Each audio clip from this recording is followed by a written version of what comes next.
been 24 years, 9 months, and 26 days since I said yes to leading with a passion.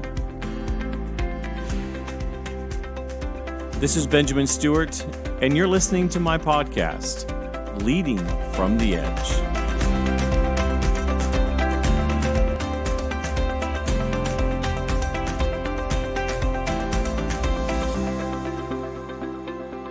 Good day, everyone, and thank you for joining us on this beautiful, rainy Wednesday. It may not be raining in your part of the country, but after many days of 95, 96, 98 degree weather, this morning's run with a little bit of rain was actually quite refreshing for me. We're in our final week of this series that we're calling Hitting the Ceiling. It's something I'm talking about every week, trying to give a few scenarios, how it feels whenever we've hit the top of our season, or we hit the top of our emotions, or we feel stuck, I guess is probably the best way to describe it. Try to categorize that there are different places in our lives, or in our business, or in leading a church where we just feel like we're not making the progress that we should. We feel like we're on a treadmill where we're running, but there isn't much growth, or the momentum that we know that we have available, we're not really seeing it. And so oftentimes we start to sell ourselves like these lies in our head. Things like, maybe this is just the season that we're in, or maybe I'm not meant to be a pastor, or maybe I'm not meant to be the owner of this business. Maybe I'm not good enough to succeed in my relationship with my family or with my wife. And we start speaking these things of doubt, and it's really just the ceiling of our leadership. But it's at that ceiling that the enemy comes in and he starts to feed us the lies that we're not good enough, or that we cannot grow, or that our church is just destined to be the way that it is, or our business, or sometimes even our personal dreams. But it was for the day of adversity that God equipped us. In fact, we see that in Proverbs 24 and verse 10. It says, "If you faint in the day of adversity, your strength is small." And I don't think he's trying to tell us that we're weak people. I think he's telling us that we're not supposed to faint in the day of adversity. In fact, the entire chapter of Proverbs chapter 24, it speaks to our mindset in leadership. That it's through wisdom and understanding that we build our house, that the strength of a good man of knowledge, he actually increases in strength. A man of knowledge increases in strength. So how do we overcome hitting the ceiling? How do we break through the barriers that are stopping God's best in our lives? Well, in the previous weeks, we talked about some of those, the first 4 principles. First one was to simplify. To take the approach that when we focus on one thing at a time and we take away all the extras, we become more effective and we become more powerful in fulfilling our call. We talked about delegating and elevating, the necessity and the leadership responsibility of knowing what we are designed to be and do, but also knowing those who we are leading, what they're designed to be and to do. And we hand off, we stop, we start, or we remodel our life around those God-given talents and strengths. The next week, we talked about predicting, and we talked about that it's the practice of looking at what we've done and what we want to do, and we track it, but we also revisit it often because it gives us the ability to know what we can aim for. How big can we go? What can we achieve in the next 90 days? And the last piece that we talked about was last week when we talked about systemizing. Specifically, that we need to build processes for all the repeated functions of our life, all the repeated functions of our business and of our church. And in order to do that, we talk about doing that by documenting, simplifying, and making sure those processes are followed by all. When we do those 4 things, the ceiling is almost completely gone. And in fact, in some of the cases of what you're hitting the ceiling, those may fix it altogether. But this week, I want to bring all those into kind of a new story, one that started for me way back when I first read Jim Collins' book, Good to Great. And if you haven't read that book, then where have you been on this planet? if you're wanting to be any kind of leader, that is the book to read. In fact, that should be the first read because it will challenge you to challenge yourself, to stop looking at circumstances and start looking at what we're doing in line to the success that we're walking in the ability to walk out God's plan for our life, for our business, or if you're a pastor, for your church. But I was traveling, and I happened to be on a bus that was taking me in Houston from one terminal to the next. And if you know the Houston airport, that means that I was going from Terminal C to Terminal A, right? Because that's the one that has the bus. Terminal A needs the bus for some reason, right? And as I watched people get on and off the bus, I couldn't help but start to see visually what Jim Collins was talking about. And I remember almost feeling like I was transformed. Because at the time I was serving and I needed to really understand the right people, right seat principle. But even in that moment, it felt like there was something missing. Something that I could gauge whether or not they were the right person. And the book talks about it, but I often made it very confusing because I would put the two together, right person and right seat, instead of treating those two categories as being completely different. Fast forward 10 years of practicing the right seat, right people principle, I encountered Traction by Gino Wickman, which is the principle behind these 5 leadership qualities that I've been talking about these past few weeks. And when I heard the explanation of right person and right seat in a simplified way, it blew me away. And that's what brings us to our 5th and final leadership quality that will break us through the ceiling. To me, this is probably the most significant one of the 5 because it has to do with everything with your team.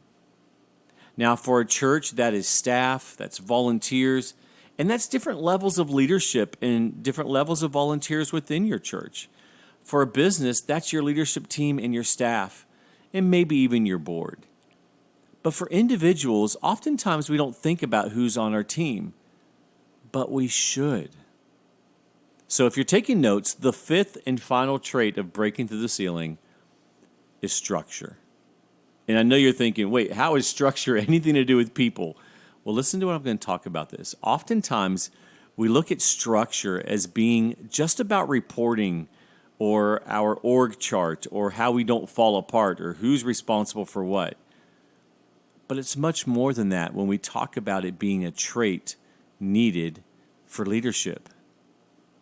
And as we look forward to the vision that God has given you or given your church or your business, you're going to have to take off the hat that you're wearing and literally stop looking at your organization or your life through what affects you or who is currently in the seats that you need around you. And you have to look at this from the outside in. So normally in an actual EOS or consulting role, we would work through this on the whiteboard. We go a lot into depth about what it looks like. We actually would build out what we call an accountability chart, which is a lot like an org chart, but it's a lot different in the sense that it's about our roles. It's not about who it is, and it's not about titles. But let me talk through the principles of what this really, really means, because it's simple. Have you heard that before? So if we're going to talk about structure, I'm going to break it down in these 3 areas. The first one is, what are the positions? Like, what are the holes that I need people in? Second one is, what will they do? What are they responsible for? And then the last part is, who's going to fill those roles? That's what structure is all about. And that has a major impact on your ability to break through the ceiling. And again, I'm speaking to everyone that's listened to this podcast. I could be talking about you being a father. Believe it or not, knowing the kind of people that you need to have in your life in order to be the best dad is just as significant as a business owner needing to know who needs to be in an HR role in their business. It is that simple. What are the positions? What will they do? And who will fill them? Nothing more complicated than that. That's what structure is about. So in other words, don't build your church or your life or your business around the typical traps. Who we already have in our life. Who do we like or like to hang out with? Will they perform well? Are they great at their job? Those are the churches and the businesses that get stuck. Sure, they can have great seasons, but they end up getting stuck. And it could be that part of your hitting the ceiling is simply the people that you have around you or the people that you have on your team. That goes for personal as well as church and business. So let's break down these three questions. First question is this: what are the positions? In other words, what are the positions and structure that I need to have around me in order for me to fulfill the God best purpose that's on my life, my church, or my business? And at its simplest form, we basically draw this out structurally. What is the vision that you have, and what does it take to make it happen? Do I need 4, 6, or 8 people on my leadership team? Are we dealing with the 3 common areas of business: sales, operations, and finance? In fact, if you look at business, it's always those 3 things. Sometimes sales can break out from sales into marketing, but operations can be several different components, and finance is typically finance. But think about it. The sales side of your world is how you get people in, how you get business in. It is the way of bringing in orders, right? Whether it's a manufacturing company or a supply company, or it's a retail company. That's the sales side of the company. Every company needs that. We talk about operations. Operations is how do we get that order from coming in to going back out for us executing what we need to do. And it's powerful because we can have great sales and great finance and zero operation or bad operation, and what you end up doing is becoming a failed company because you have lots of customers coming in and lots of customers leaving you. And the last piece is finance. Why is finance important? Well, because if we aren't bringing in enough money to sustain our business or to grow our business, then we go out of business. And I'm going to switch this now. Let's talk about that for churches. Sales. I know we hate the idea of sales, but I will tell you, my late great uncle, he wasn't my great uncle, but he was a great man. So my late uncle, Carl Sparks, we went for a walk while I was with while we're staying at my parents' house in McKinney, Texas. And on that walk, we were talking about a nonprofit that I was starting and just some consulting that I was doing.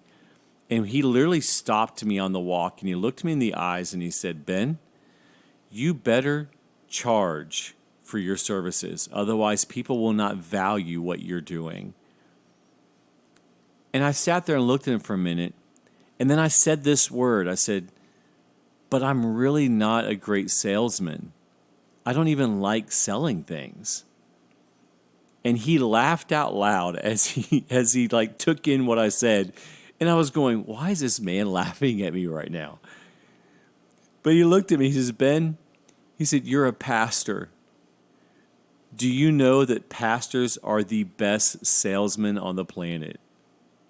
And I was like, "What do you mean? We don't sell anything."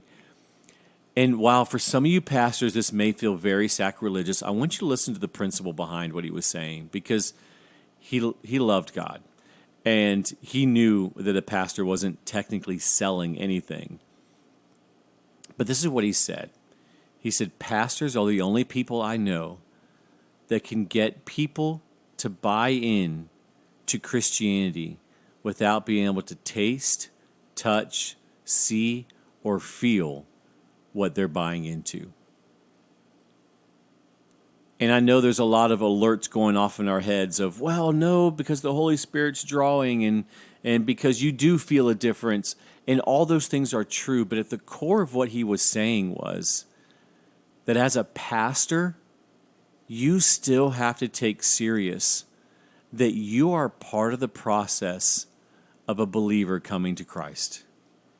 And so when we talk about sales in the church, it's bringing people in to an encounter with a loving God. Our operations is what we do to provide for them. What are the things that we're doing to grow people? Because our end product in Christianity are people who are acting like Christians outside of the church, right? That we're spreading the gospel everywhere. And the finances is, again, how do we afford to do it all? How do we afford to operate as a church? How can we grow as a church, expand, put campuses, send money out to missionaries, empower people? And then for personal, sales is, what is it, what am I trying to accomplish? What is it that I'm trying to bring into my life? What's my business? What are my habits? What are my actions? How am I going to accomplish it? And how am I going to financially provide for it? So the first question is, what are those positions? What are those positions that we need to be around us as leaders in order for God's vision for you or the church or the business to happen? And listen carefully to what I'm saying. I'm not saying who are the people. This is critical because too often we build off of people instead of building on what we're supposed to be surrounding ourselves with. Not who, but what kind of people.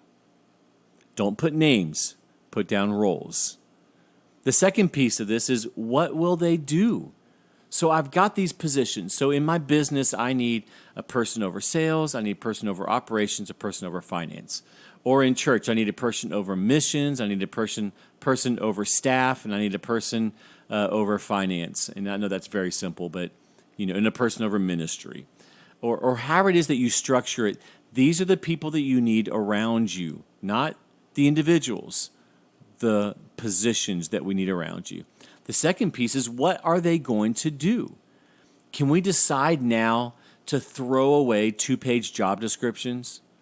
Like, seriously, can we just throw away the old mindset that it needs to be 2 pages long of people that we have surrounding us in business and at church when we hire somebody? Here's all the things you're responsible for.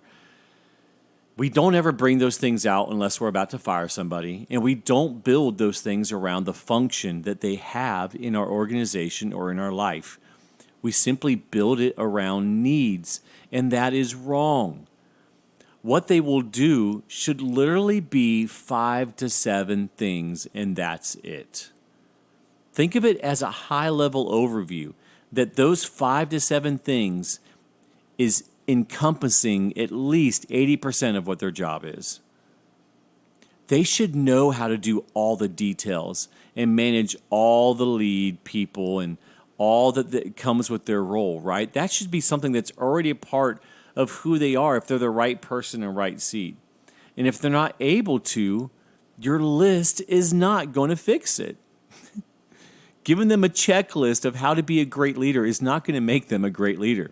So let's say, for example, let's pick on church today. So we're going to give some examples in church. You can reflect this in personal, you can reflect this in business, but I'm going to talk about the church. Let's say that missions is one of your critical vision leadership team seats.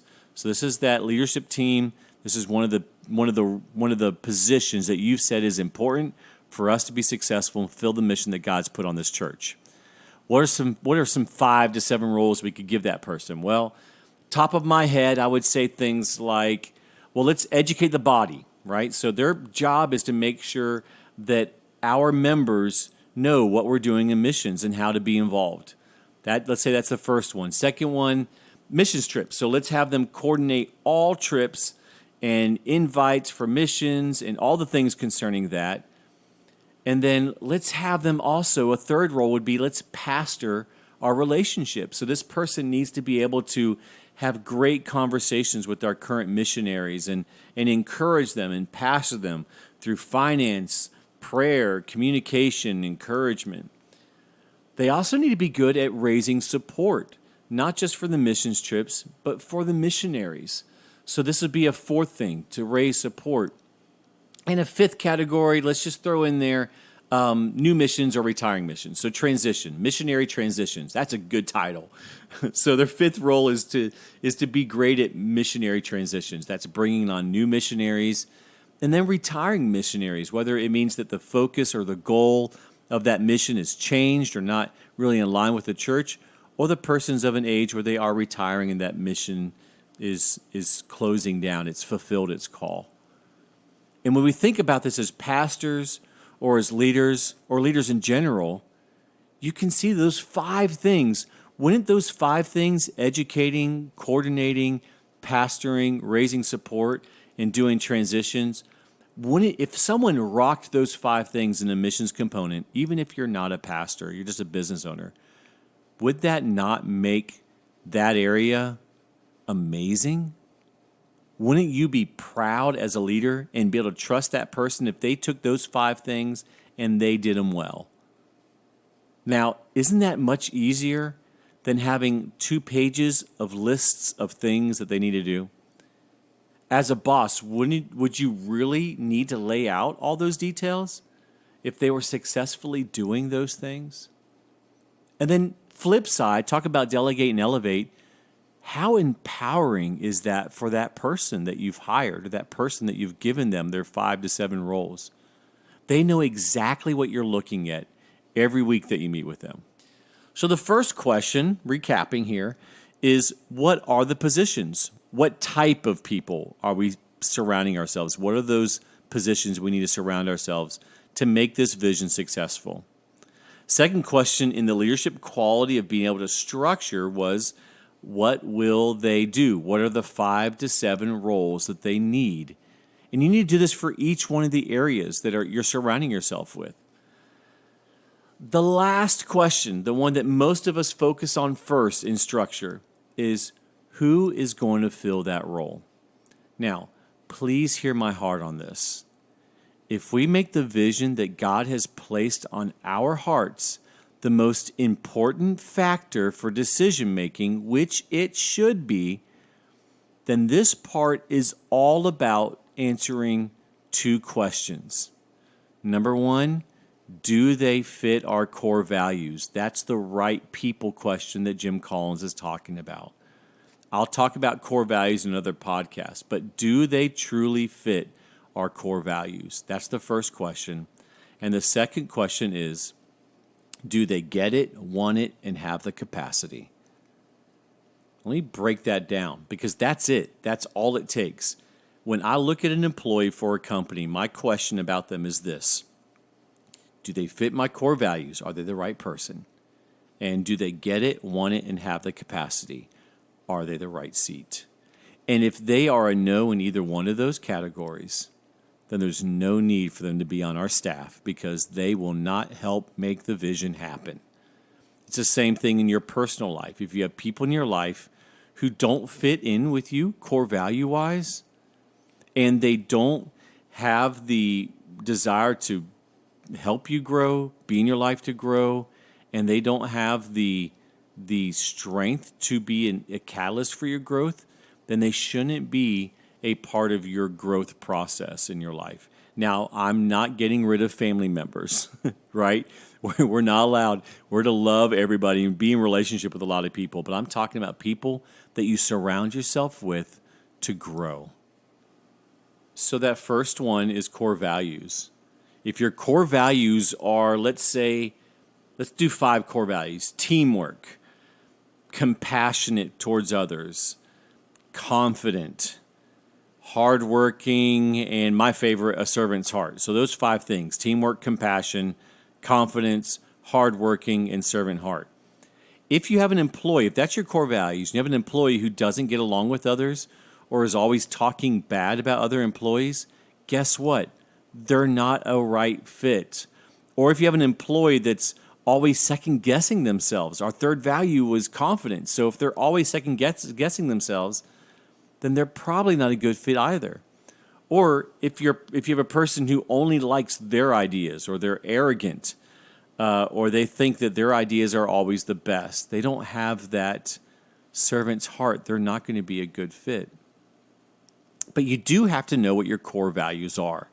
This goes for church, This goes for business, but I'm going to tell you this goes for you as an individual as well.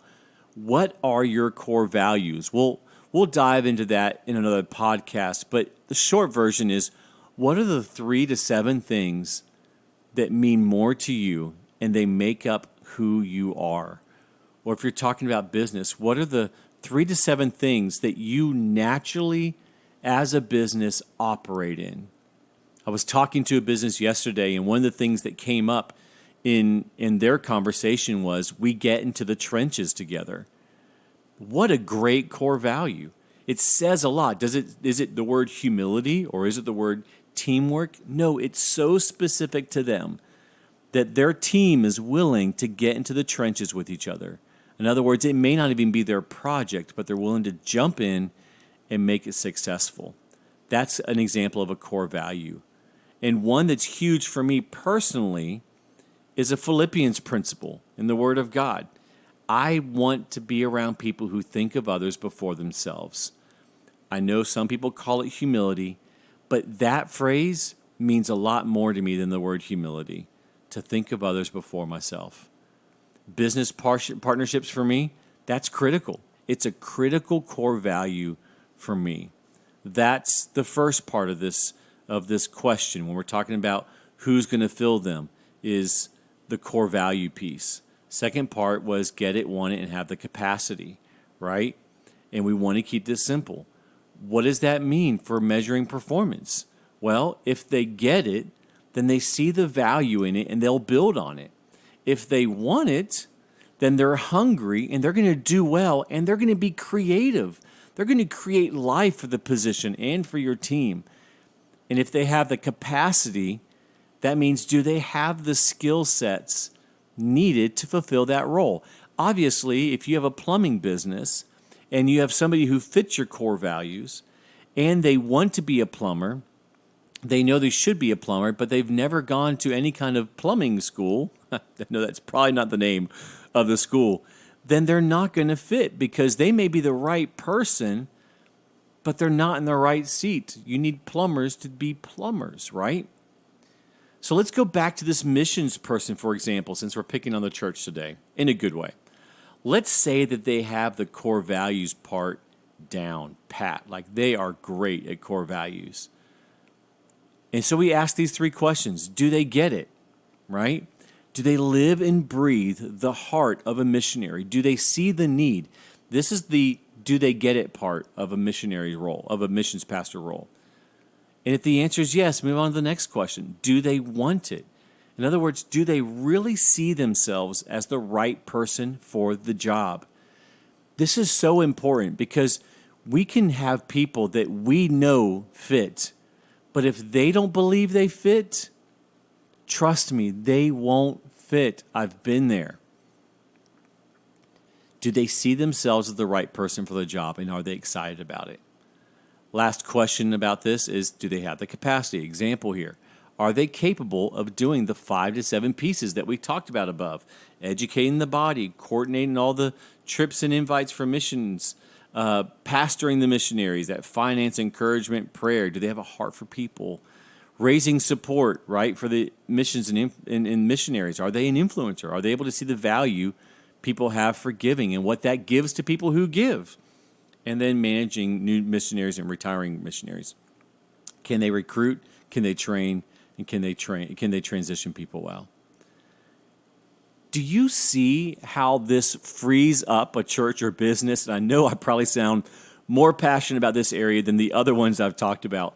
People are huge. People are such a critical part to our organizations. It's the reason why we exist as an organization. It's the reason why we exist as human beings, is the people that are around us and what we're doing to impact their lives. It's the mission that all of us have as believers. I mean, so do you see how this frees up a church or a business? I mean, switch it from missions pastor to an HR person. Do they have the company's core values? You know, this fake company we created: teamwork, compassion, confidence, hardworking, servant's heart. I mean, those core values, when they show up, those are awesome if that's your company core values. And then, do they get it, want it, and have the capacity? In other words, get it. Are they wired for people? want it? Do they see how uniquely they fit the role? And then capacity, can they do the 5 to 7 responsibilities that you set out for your company? So we talked church, we talked business. Let me give you an example for your personal lives. How does this work for you personally? So in my daughter's life, a very short version about her, and without her input, so if she hears this, I'm not going to say who this one is. She has a vision for becoming a horse trainer as her life skill. Now, she's still seeking God and what that looks like in ministry, but she's submitted this gift to God, truly has. I'm so proud of her for knowing what she's designed for. So, who does she surround herself with for influences or for working together to make this vision in her life happen, right? Well, in order for her to pick that out, she needs to know her core values. Here's some of her core values. She's not talking about this. I see this from the outside. She truly loves God. She really loves her family. She loves horses. She loves making a difference, like she really does. She wants her actions to have an impact. And then she is one of the hardest working, no complaining people I've ever met. The people that she would want to be around her, it's not going to be a secular trainer, right? Because they don't love God. She's not going to listen to somebody who's happy with just having a horse. She wants somebody who's pushing, right? I mean, so they better love God. They better love large families in order to fit in with her core values. But they also need to have an internal drive because that's what she respects. She respects somebody who sees something that can be done to improve and they actually do it. That's the core values piece. In assessing who's going to be inputting into her life, she also has to deal with the get it, want it, and have the capacity. So when she starts looking for those who she wants to work with or work under, that has to be her criteria. So she started learning under Lou Sterrett, who is an amazing Christian discipleship natural horse trainer. He checkboxed all those things, right? It's great stuff. It gives you the right decision-making ability of walking out the vision that God's given you personally, God's given your company, or God's given your business. So let's recap real quick. Let's go over our 3 things. So today we talked about our 5th and final breaking through the ceiling. And our 5th and final thing was structure. And it was 3 simple questions. Question number 1 is, what are the positions? What kind of positions do I need in my life? Second question is, what do those people do in my life, in my business, in my church? 5 to 7 roles that they have in my business, in my church, and in my life. And the last question was, who are those people specifically? And that's where we get into the right people, right seats question. And we answered 2 questions under that. Do they fit my core values? And do they get it, want it, and have the capacity? There's nothing like trying to jump into a relationship with somebody, right? And they don't want to be in that relationship with you. So where's God taking you? What are the things that you're supposed to be doing for the kingdom and for the call on your life? And where is God taking the church that you lead or the business that you lead? Because, see, I think that hitting the ceiling is often found many times in having the wrong people on the bus. We like people. We love people. We bring them in because we see all their skills and we see all their servants' hearts, or we love how they are, and we hire them sometimes because we feel bad for them or because we want to help them. And both we and they get frustrated because they're not operating in their unique ability and they're not making it work for us or for the church or for the business, right? Either that or we hire and bring people on because they fit what we need completed. They fit a need. We don't take the time to really know if they fit our culture or even what our culture is or what our core values as an organization, as a church, as a business, or even as an individual. What are my core values? Or worse, We know they aren't a cultural fit, but we want the results. And so this is what we get. A performing person who's bringing more destruction than what's needed. And we keep them. And we end up losing a lot of good people. Wow. That podcast felt like a lot of content, but please listen to me. I've been in a situation where we've had amazingly talented people, and we've had an amazingly talented person in a role that truly did a great, great job, at their job, at their job. But their attitude was the opposite of the core team values. Not of all of them, but just one significant one. And as a leader, I look back and I will tell you that the majority of my stress while I worked there came from that one employee. And if that was my majority of my stress, you can imagine what happened to the team with that. I mean, the majority of my health issues, the team issues, and the loss of good people came from the dynamics of one team member. Were they a bad person? Absolutely not. In fact, they are an amazing person. But they don't fit the core values. And it slowly breaks down a team to the place that church or that business or even you start to feel stuck. Over one person? Yes, literally over one person. Why?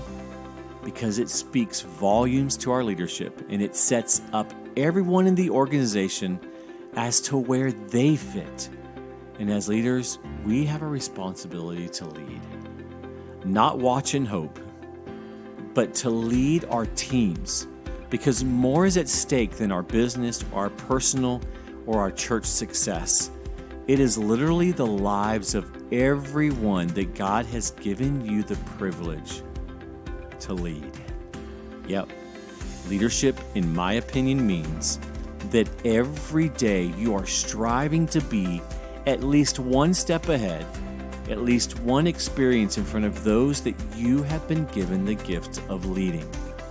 It's not a matter of being the best or even a badge that you can wear, and it's not even about being the brightest in the room. It's simply about having the courage and the discipline to lead. It takes commitment, it takes persistence, and it takes patience. But above all, it takes an everyday God experience. I'm Benjamin Stewart, and until next time, go lead from the edge.